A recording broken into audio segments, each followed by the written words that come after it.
God's only heart's desire is to build up the body of Christ.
In our living in the reality of the kingdom, we need to live a hidden life only in the divine life, or does not enjoy making a show.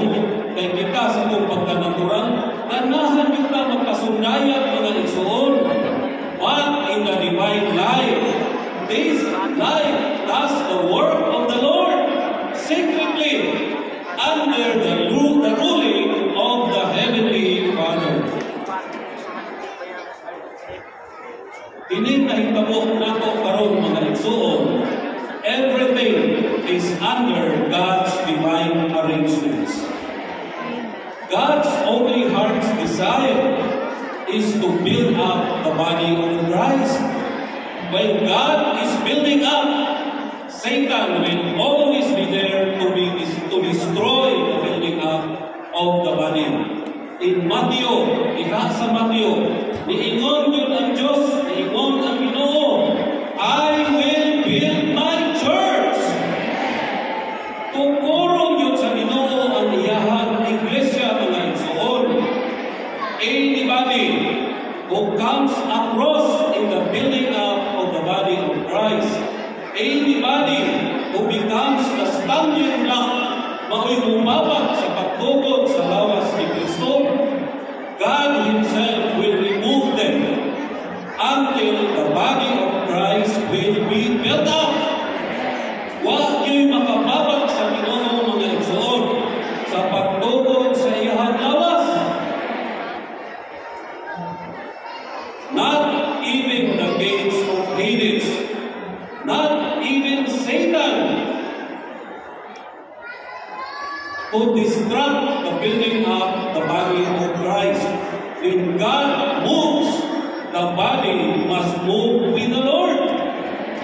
The Lord is operating now, and He needs all our cooperation in the building up of His body by living in the reality of the kingdom, living in the hidden life. May the Lord grant all of us His grace and mercy to do a deeper work in us through the cross and live a hidden life to fulfill God's requirements and satisfy His heart's desire. Praise the Lord!